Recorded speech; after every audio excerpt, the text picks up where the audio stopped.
So, fellas, we finally have someone that's gonna give James Lindsay pushback. We're talking about Winston Marshall, a proper gentleman from across the pond, and he is James Lindsay's friend, but at a certain point, a certain amount of time goes by, and you're gonna have to ask James, what on earth are you talking about? And he gives him more pushback than I've ever seen, because it's friendly territory, so it never goes into a debate, and he doesn't go too far into it, but let's see how James Lindsay responds to the world's softest pushback at a home game. I mean, the comments are littered with calling out James Lindsay's word salad. And this isn't a debate, this is just a conversation with his friend. So apparently James Lindsay has created the postmodern right, and there's also the woke right. Let's see if there's a distinction between the postmodern right and the woke right. You, of course, famous for criticizing the left, but you are now going after what you have called the postmodernist right, which I don't sure if that's the same as the woke right, but there's also the woke right. And I kind of want to understand all that because I'm not sure I entirely do. Where do you think's the best starting point on this? Is it with the postmodernist right or the woke right? Well, I mean, there's a lot of overlap between those, and so they're separate. Fair, they're separate. Yeah, sort of. I think. I don't know. That's not a great confident start, but the fact is that there are many factions of this kind of the right. Let's start here. Yeah, let's start here. What is your epistemology when you're creating terms? A term is meant to be distinct. A term is meant to be distinct from something else. So he's making up terms and then post hoc rationalizing them.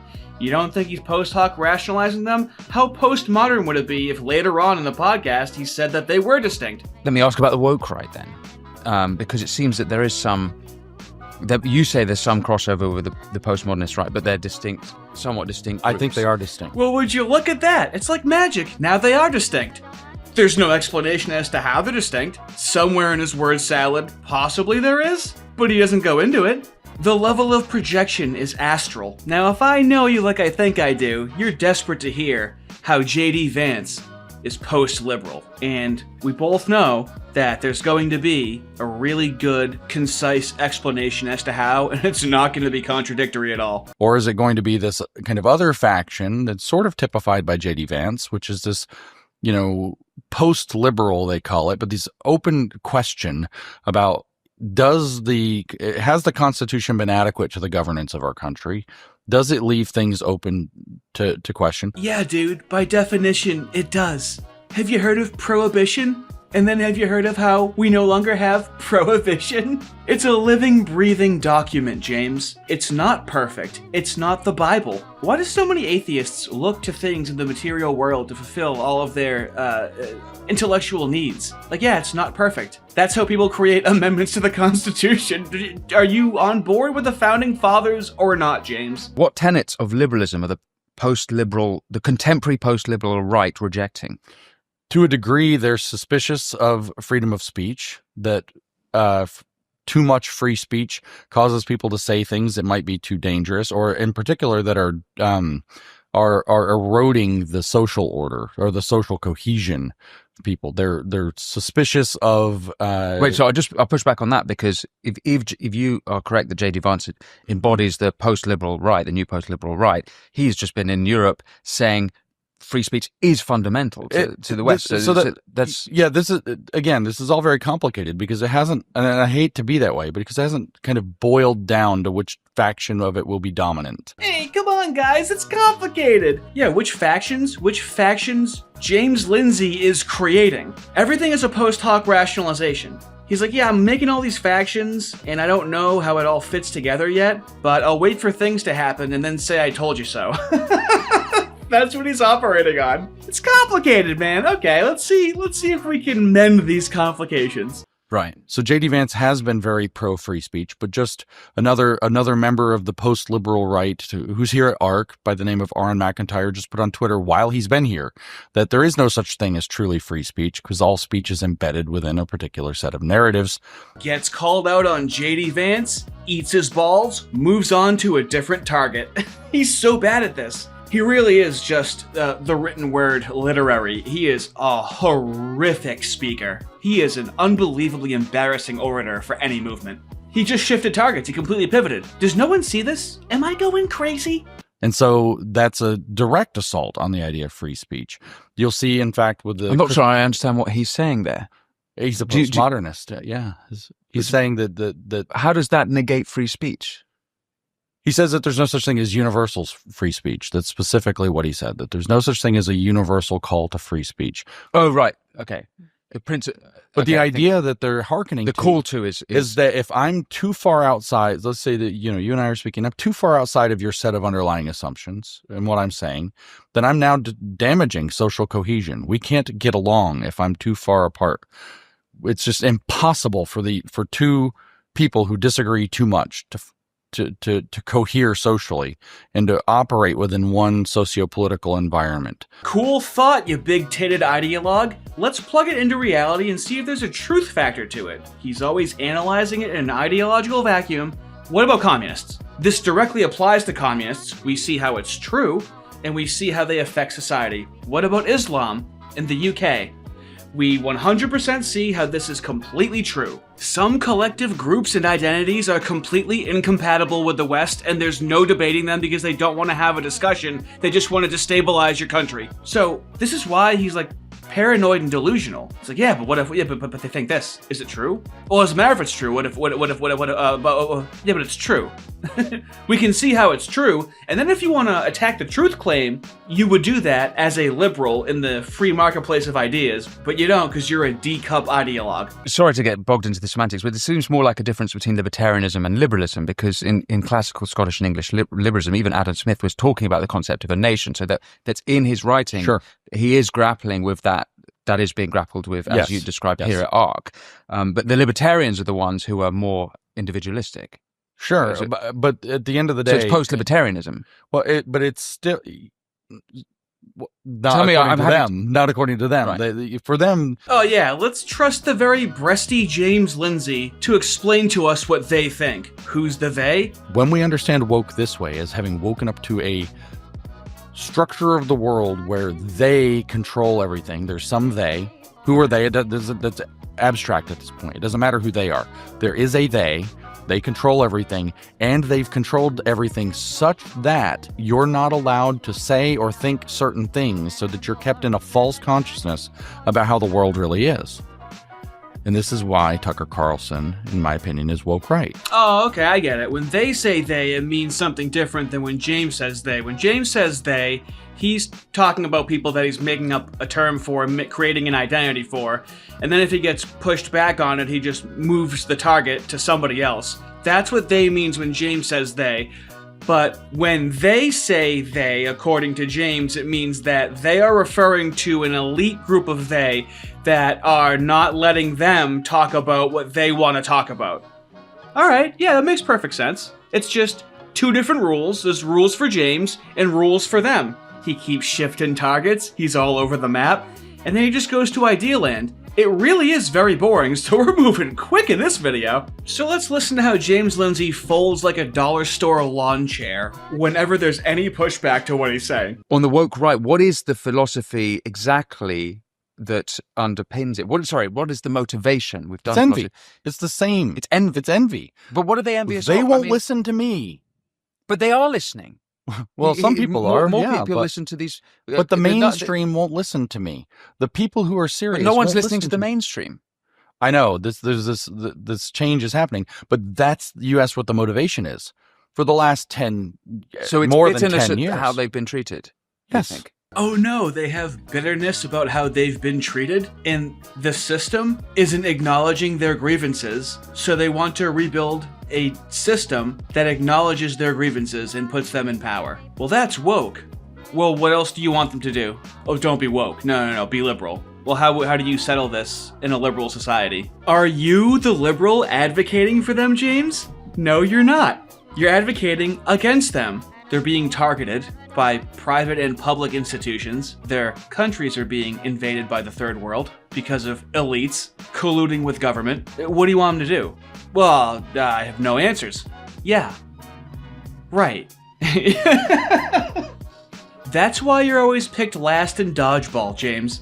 Yes, and it's wanting to have more centrality to the ability to express the ideas that they have, some of which are sane and some of which are not necessarily sane.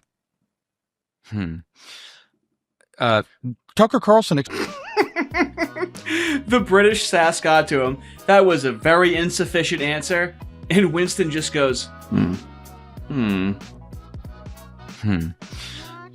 And then all James can do is go, oh, that sucked. That looks like it wasn't good. Tucker Carlson! Tucker Carlson.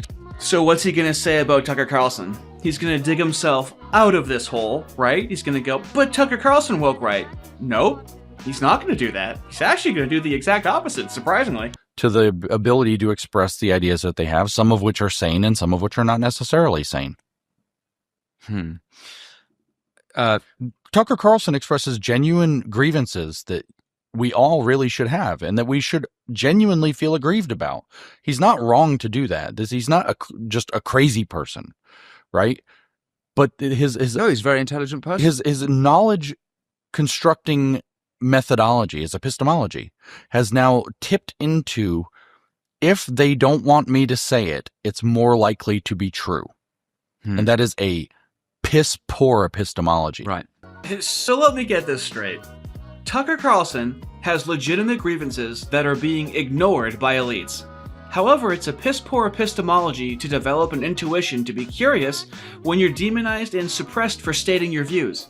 Epistemology. How do I know what I know? Well, if I'm trying to know, discover, and be curious about topics and I'm being suppressed, the next epistemological step is to discover why you're not allowed to know something. I think I'm starting to get it now. What James is calling piss-poor epistemology is the progenation of the most brilliant minds in history that dared to think the thoughts that they weren't supposed to think. James wouldn't understand that. This is why he doesn't debate. He has no rebuttal to any criticism. Like the woke, oddly enough. But here's how James is not woke, and he's just simply James, with those beautiful, soft udders just waiting to be milked. So you're familiar with the phrase, throw the baby out with the bathwater. I challenge you right now to ever hear this adage delivered this way.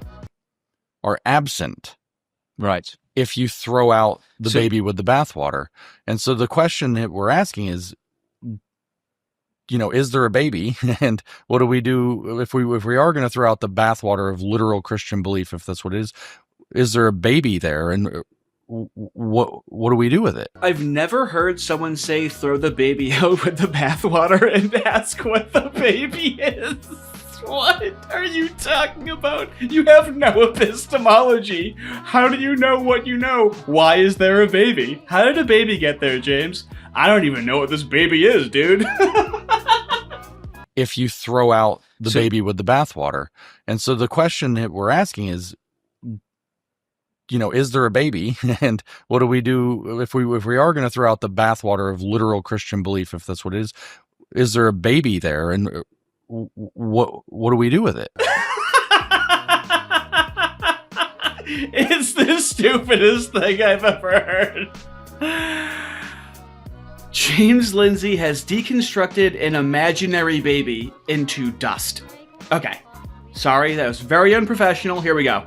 What do we do with it? So you think it's a positive because it's better than these other ideologies taking their place. Well, but that doesn't fully actually answer the question. So for me, James was supposed to be answering a question. An answer to a question is never, is there a baby? And if there is a baby, what do we do with it? And people are starting to hold his feet to the fire, and by hold his feet to the fire, I mean I'm trying to understand what the fuck he's talking about. That's one of the dumbest things I've ever heard. Until, of course, what we're about to hear. So, James Lindsay keeps throwing around Pat Buchanan's name as a pejorative, like it's a Buchananite. Tucker Carlson aligns with Pat Buchanan. He's like second in command, Pat Buchanan. We're thinking about epistemology and how we know what we know. Let's see what James Lindsay knows about Pat Buchanan. Well, let me phrase it as a question. Do you think the woke right comes in the sort of lineage of the neo-reactionary right? Yes. Yes. And that's Buchanan. Yes. And I guess he's the sort of the main right figure of that. And of course, Tucker is downstream from Buchanan. He's a Buchananite. So I wouldn't mind coloring this in because this is actually I learned this because I'm not American, but I learned this through Michael Malice's book, The New Right, and he sort of goes into this a little bit. But it seems that it is quite an important part of understanding this. How would you describe Buchananitism, or whatever the word might be? I try not to describe it too much because I'm not terribly well read on Buchananism. You fucking idiot. He just throws around Buchananite as a pejorative, as a slur, and then when you confront him at a home game, he goes, yeah, I mean, honestly, I don't really even know a whole lot about it. So, James is a once-in-a-lifetime lolcow. A non-lolcow would then not talk about it or obfuscate. A lolcow is going to levy these accusations against people and then be asked about what it means because he has such a strong epistemology. And then he's going to talk about how he doesn't really know a lot about it, and then he's going to continue to talk about it. I think that's the phrase. But if you agree that's an important part of understanding the lineage of the woke. It is outside of these other philosophers like Carl Schmitt that I mentioned earlier. I think that this is an incredibly important part. So this is I can only give you a very poor history of this, but this is the... Do you think that stops James Lindsay from hopping online, hiding behind his keyboard and saying, this means that Tucker Carlson is running a Pat Buchananite wedge against MAGA, similar to the paleo-conservative wedge Buchanan himself ran in the 90s? Like, you don't know anything about it, but you're going to spout it confidently as if you're woke. And just like the woke, he does a Streisand effect where now I want to look up Pat Buchanan because everything James Lindsay is attacking, he doesn't have a counter argument for, so let's check out Pat Buchanan. Thanks, James. Grok, what are the main criticisms of Pat Buchanan? We have accusations of racism and xenophobia, anti-Semitism allegations, homophobic and socially conservative views, economic protectionism and isolationism, and paleo-conservative and extremism. Ooh, extremism, let's see what that is. As a leading figure in paleo-conservatism, Buchanan's rejection of neoconservative principles such as global democratic promotion, has alienated mainstream conservatives. Critics argue his ideas veer toward extremism, citing his association with far-right figures and his publication, The American Conservative, which has been accused of platforming fringe views. His 1992 and 1996 presidential campaigns, emphasizing cultural and economic nationalism, were seen by some as divisive, contributing to polarization within the Republican Party. How does nationalism lead to polarization? Is it because it's not a global nationalism? Huh, ain't that strange? Do you feel like Pat Buchanan isn't terrible? Do you feel like the accusations and criticisms levied against Pat Buchanan are the same ones being levied against you right now? Are you kidding me, dude? Nothing, and I mean nothing, on God's sweet earth pushes me further right than James Lindsay. Everything, he creates the idea in my mind, and then he has no argument against it, and then I look it up and I go, oh yeah, they're right and you're wrong. That's me. That's me, dude. James Lindsay, in a matter of seconds, made me go, oh, I don't want to be a Buchananite, too. What is a Buchananite, too? I guess I'm a full red-blooded Buchananite now. And so Buchanan becomes this kind of, was he in the 80s? Yes. I think that in 1980s, he becomes this kind of pinnacle figure of this other line of thought that the neoconservative, internationalist, or even globalist, free trade, business-minded approach, corporatist approach, is not the right way. And these were extraordinarily frustrated men. I'm sorry, is James Lindsay explaining to me why I shouldn't like Pat Buchanan? Or is he trying to reanimate the spirit of paleocons everywhere when he's explaining this? I'm still waiting to see why I should disagree with Pat Buchanan. Let's keep going. Mind you, he doesn't know a whole lot. This is what makes someone a lolcow. You're only making me like the thing you're telling me to not like. You could have never said anything. Your advocacy goes against what you're advocating for 100% of the time. There were other problems, and for example, racism and anti-Semitism and other conspiratorial thinking that was kind of, whether planted there or whether endemic to, or whether it was attracted to the paleo-conservative side of the argument, largely worked to discredit them from the mainstream as a school of thought. It wasn't that they were called racist and anti-Semitic and that discredited them, which is what the left has done for decades. No. It's that they were racist and anti-Semitic, and he has no examples because he has a poor understanding, as he admitted. Quite the epistemology on this man. Let's take a look at the racism. Buchanan has been widely criticized for statements and policies perceived as racially charged or xenophobic. His opposition to multiculturalism and immigration, particularly his calls for a moratorium on immigration and a border wall, has been labeled as nativist. Critics point to his 2006 book, State of Emergency, where he warned of a Mexican invasion and the decline of Western civilization due to immigration, as promoting fear-mongering and ethnic nationalism. Well, I guess Nostradamus was racist and xenophobic too. This guy was saying this stuff in the 90s, dude. And no wonder why they called him a racist and an anti-Semite and casted him aside in the 90s. What did they do to people in the UK nowadays? Call them racist and Islamophobic instead. And what happens to their country? Is it a decline of Western civilization due to immigration? No. It's just changing what Western civilization looks like. James Lindsay, after spending years calling out communists for throwing around the terms racism, Nazi, anti-Semitic as tactical buzzwords to shut down conversation, is now doing the exact same thing. So let's start to end it here. How compelling was James Lindsay's case to his own friend at a home game, trying to understand what he's saying as well as humanly possible? Look, we've. I don't know. I don't know if sure I want to move up from the woke right, unless you think we properly covered it. Well, you're the one asking questions. Yeah, is your curiosity satisfied? I suppose to some extent, I understand it differently to going into this conversation. What I guess I want to get a picture of, though, is these other sort of factions in philosophy. So you kind of described the two main there, the neocons versus the paleocons coming into this. But right now, you mentioned the dissident right at the beginning of this. That is not the response you'll want to hear from your friend after having an hour-long conversation, having every opportunity in the world to explain yourself.